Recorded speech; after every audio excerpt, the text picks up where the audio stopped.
وقت پر نماز پڑھنا واجب ہے، اور رسول اللہ صلی اللہ علیہ وآلہ وسلم نے فرمایا کہ تم اس وقت کیا کرو گے جب تم پر ایسے حکمران ہوں گے جو نماز کو اس کے وقت سے دیر کر کے پڑھیں گے یا نماز کو اس کے وقت سے مٹا ڈالیں گے۔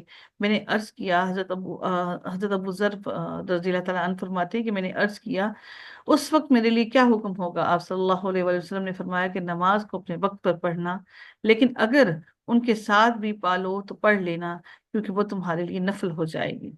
یاد رکھیے گا کہ اپنی نماز کو اپنے وقت پر پڑھ لینا، لیکن اگر جماعت میں بھی کھڑے ہیں، اگر آپ لوگ تو جماعت میں کھڑے ہیں تو پھر سے دوبارہ اگر پڑھ لیں تو وہ آپ کی نماز جو ہے وہ نفل میں تبدیل ہو جائے گی۔ تو نماز نبی کریم صلی اللہ علیہ وسلم نے بھی فرمایا کہ نماز پالو تو پڑھ لینا، کیونکہ اللہ تعالیٰ پھر آپ کو اس نماز کا اجر تو ملے گا ہی ملے گا، لیکن وہ آپ کی نفلی نماز میں شامل ہو جائے گی۔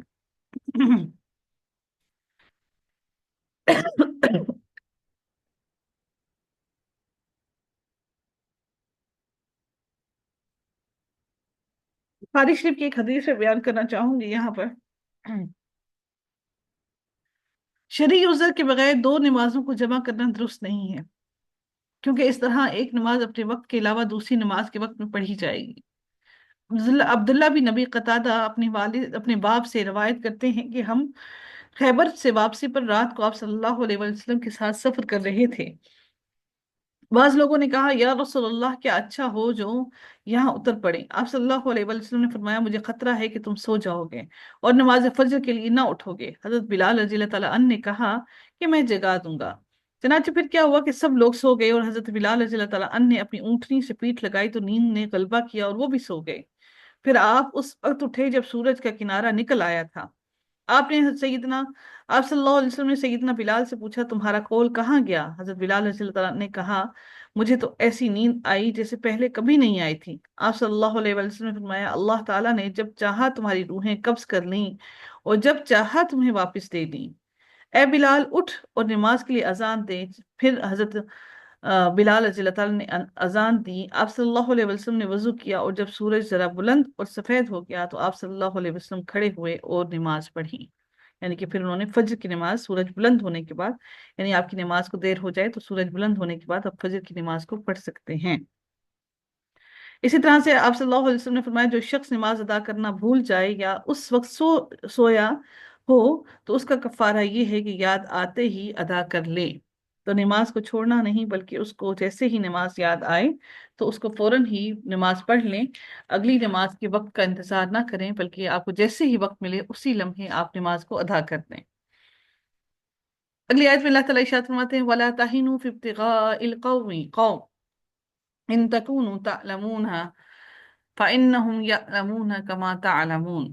رب کائنات ارشاد فرماتے ہیں اس کے اندر اس آیت کا اگر شان نزول دیکھیں تو حضرت ابن عباس نے فرمایا کہ جب احد کی جنگ ہوئی اور مسلمانوں پر مصیبت آئی، نبی کریم صلی اللہ علیہ وآلہ وسلم پہاڑ پر چڑھے، تب ابو سفیان آیا اور کہا اے محمد زخم کا بدلہ زخم ہے، جنگ ڈول کی طرح ہے، ایک دن ہمارا اور ایک دن تمہارا۔ نبی کریم صلی اللہ علیہ وآلہ وسلم نے نبی کریم صلی اللہ علیہ وسلم نے صحابہ سے فرمایا اس کا جواب دو، تو انہوں نے کہا برابر نہیں ہے، ہمارے مقتول تو جنت میں ہیں اور تمہارے مقتول آگ میں ہیں۔ ابو سفیان نے کہا ہمارے لیے عزا ہے اور تمہارا کوئی عزا نہیں، یعنی کہ بت کا نام دیا۔ تو رسول اللہ صلی اللہ علیہ وآلہ وسلم نے فرمایا یہ کہو اللہ مولانا ولا مولا لکم، اللہ ہمارا مولا ہے اور تمہارا کوئی مولا نہیں ہے۔ ابو سفیان نے کہا اعلیٰ حبل، اور حبل سربلند ہو، تو رسول اللہ صلی اللہ علیہ وسلم نے فرمایا کہو اللہ اعلیٰ و اجل۔ ابو سفیان نے کہا ہمارا تمہارا وعدہ بدر صغرا کا ہے۔ اکرمہ نے کہا اس بارے میں یہ آیت نازل ہوئی کہ جس میں اللہ تعالیٰ نے یہ ارشاد فرمایا ان تکونوا تعلمون فانہم یعلمون کما تعلمون، یعنی اللہ تعالیٰ نے یہاں پر یہ آیت نازل فرما کر ان کو اس بات کا، ابو سفیان کو اس بات کا جواب دے دیا۔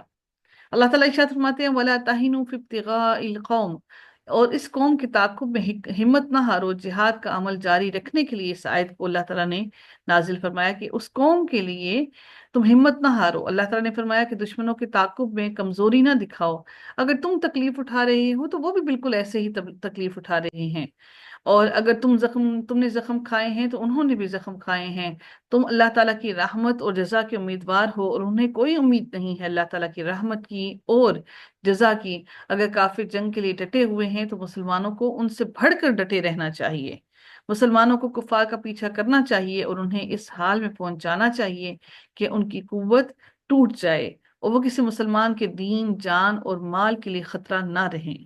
اللہ تعالیٰ نے یہاں پر اسی بات کے بارے میں ذکر فرمایا ہے کہ اپنے دشمن کفار کو طلب کرنے، ان کے خلاف جہاد اور ان کے مقابلے میں تیار رہنے میں کمزوری اور سستی کا مظاہرہ ہرگز نہ کرو، ہرگز نہ دکھاؤ، کیونکہ دل کی کمزوری انسان کے جسم کو بھی کمزور بنا دیتی ہے۔ جب انسان کا دل مضبوط ہوتا ہے تو جسم بھی مضبوط رہتا ہے۔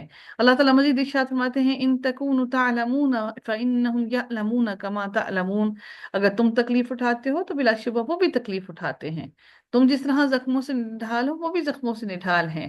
پھر رب کائنات ارشاد فرماتے ہیں اگلے حصے میں کہ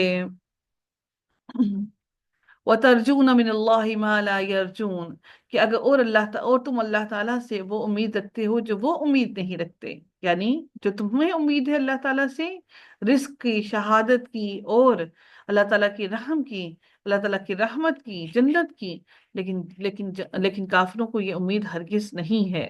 اللہ تعالیٰ نے اس لیے مسلمانوں کو، مومنوں کو جنگ میں اللہ تعالیٰ سے امید کی وجہ سے زیادہ صبر کرنا چاہیے، اور ان کو یہی حکم دیا کہ ان کو امید کی وجہ سے صبر کر کے انہیں جنگ میں آگے بڑھنا چاہیے۔ اللہ تعالیٰ سورہ بقرہ میں ارشاد فرماتے ہیں کہ یقیناً جو لوگ ایمان لائے اور جنہوں نے ہجرت کی اور اللہ تعالیٰ کی راہ میں جہاد کیا، وہی اللہ تعالیٰ کی رحمت کی امید رکھتے ہیں، اور اللہ تعالیٰ بخشنے والا اور نہایت رحم کرنے والا ہے۔ اللہ تعالیٰ ان کو کثیر ثواب دے گا، اور ان کو اس ثواب کی، کثیر ثواب کو یاد رکھنا چاہیے، اللہ تعالیٰ کے انعامات کو یاد رکھنا چاہیے، اللہ تعالیٰ کی رحمت کو یاد رکھنا چاہیے۔